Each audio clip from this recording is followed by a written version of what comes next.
The man in seat 8A. The cabin lights were dimmed to a soft amber glow as Flight 417 cruised calmly above the clouds. Most passengers were either asleep, scrolling on their phones, or staring blankly at the seatbacks in front of them, lost in their own thoughts. In seat 8A, a man slept deeply. His head leaned slightly toward the window, his eyes closed in a way that suggested exhaustion far deeper than a long day. One arm was wrapped protectively around a small girl curled against his chest.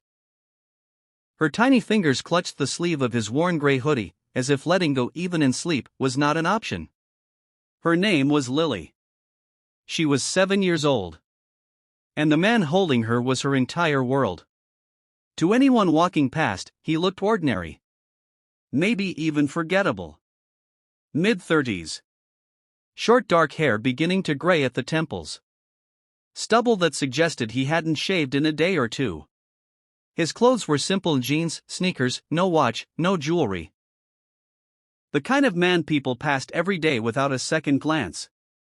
A flight attendant slowed as she passed his row, smiling softly. He must be exhausted, she whispered to her colleague. They had no idea how true that was. A tired father, not a hero. Earlier that morning, the man, Daniel Carter, had woken before sunrise. Lily had been sick during the night. A mild fever. Nightmares again. She always had nightmares before flights. Daniel had sat on the edge of her bed at 3:12 a.m.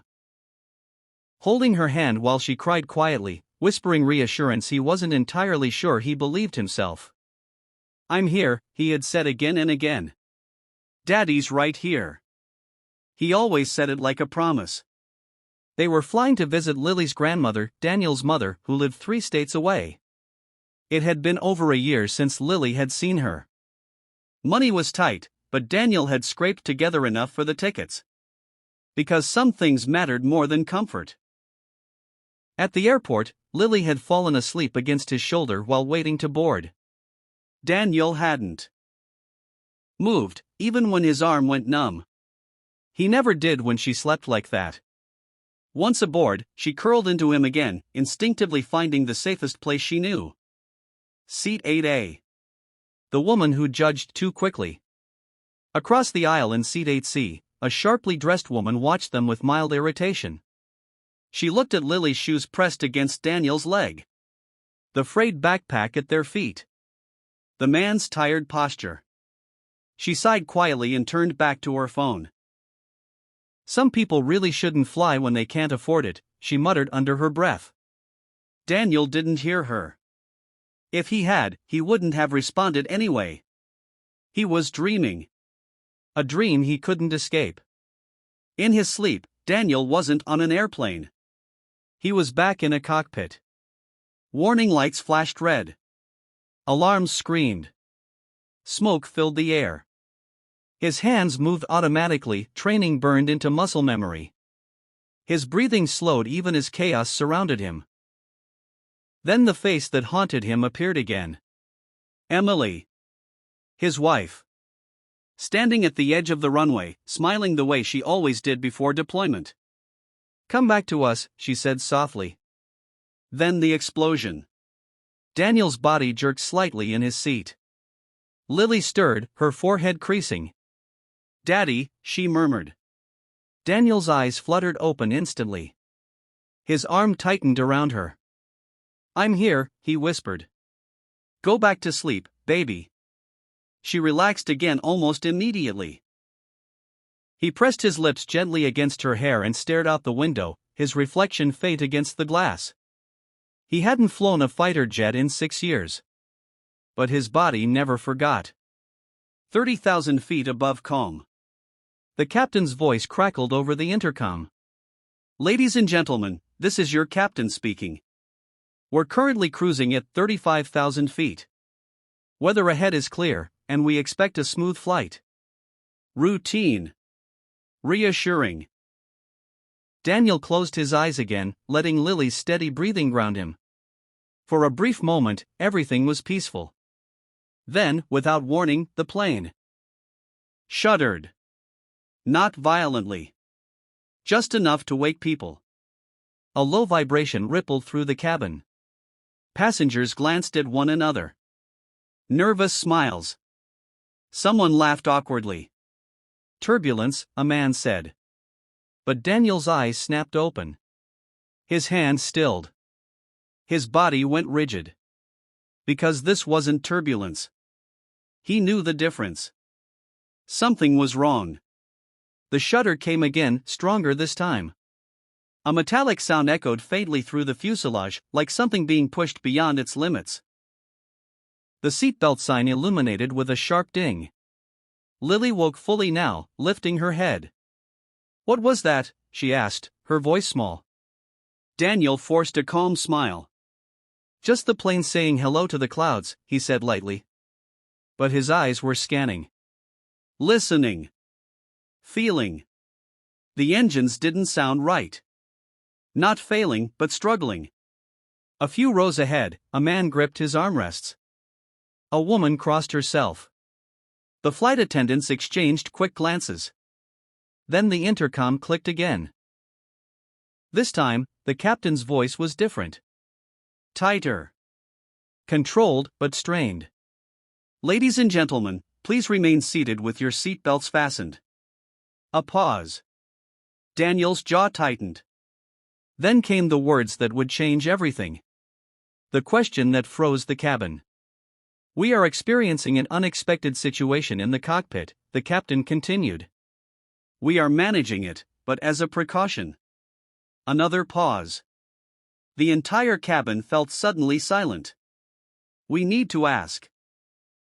Are there any combat pilots on board?" For a moment, no one moved.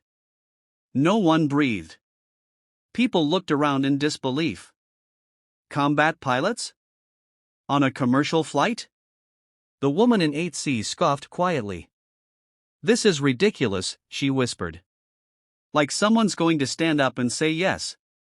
Daniel's heart began to pound. Not from fear. From something far more dangerous. Memory. His fingers curled slowly into a fist. Lily looked up at him, confused. "Daddy, what's a combat pilot?" Daniel didn't answer.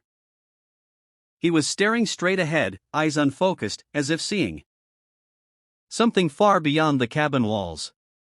The captain's voice came again, more urgent now.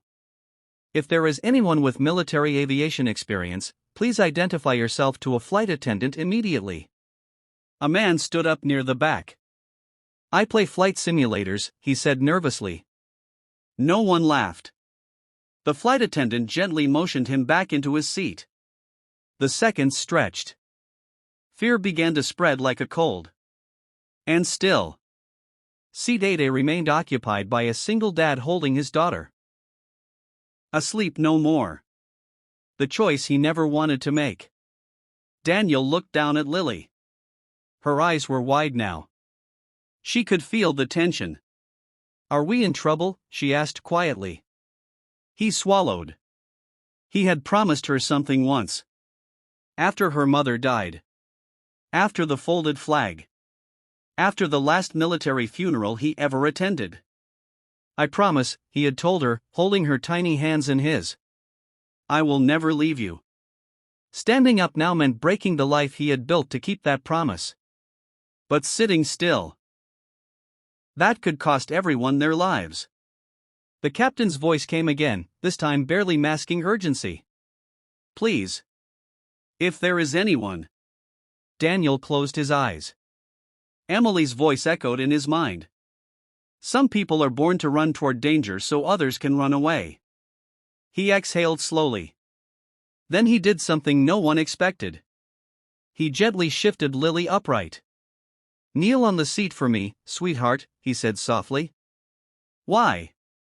He smiled, brushing her hair back. "Because Daddy needs to talk to someone." He kissed her forehead. Then, Daniel Carter unbuckled his seatbelt and stood up. The entire cabin turned. The woman in 8C stared at him in disbelief. "Him?" Her eyes seemed to say. "This tired, broke-looking single dad?" Daniel raised his hand calmly. "I'm a former combat pilot," he said. U.S. Air Force. The silence was absolute. A flight attendant gasped. Another dropped her tablet. Lily looked up at him like she was seeing him for the first time. "You fly planes?" she whispered. Daniel knelt beside her. "I used to," he said gently. The intercom crackled. "Sir," the captain said, voice suddenly filled with relief. "Please come to the cockpit. Immediately." Daniel took one last look at his daughter.